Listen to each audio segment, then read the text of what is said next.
pastikan datang. Saat-saat paling menakutkan, sang malaikat pencabut nyawa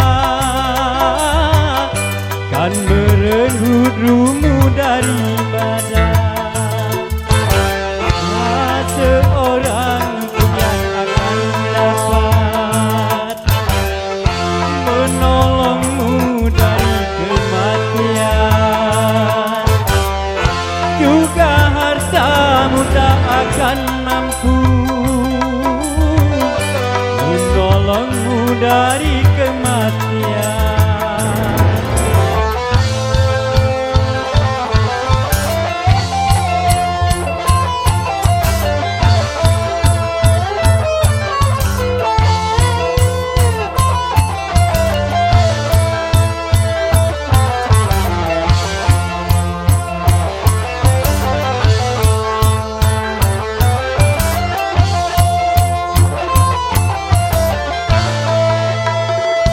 Ada dua cara kematian, tergantung amal dan perbuatan.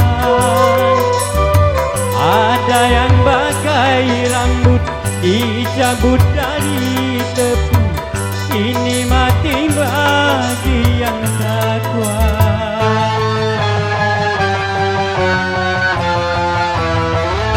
Namun bagi orang yang durjana,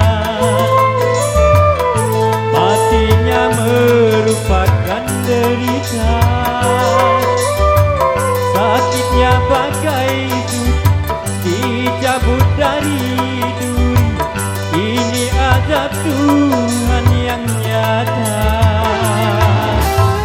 Suatu saat pastikan datang, saat-saat paling menakutkan, sang malaikat pencabut nyawa kan merenggut ruhmu dari badan. Tak seorang pun yang akan dapat menolongmu dari kematian. Juga hartamu tak akan mampu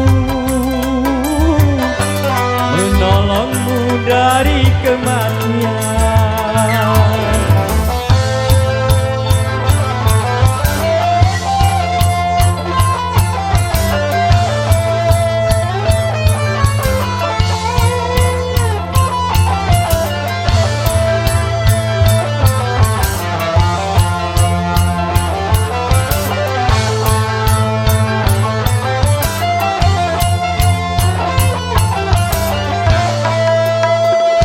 Ada dua cara kematian, tergantung amal dan perbuatan. Ada yang bagai rambut dicabut dari tepu, ini mati bagi yang tak kuat. Namun bagi orang yang durjana, sakitnya merupakan derita.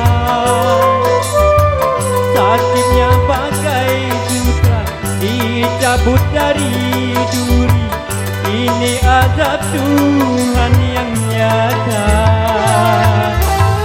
Suatu saat pastikan datang, saat-saat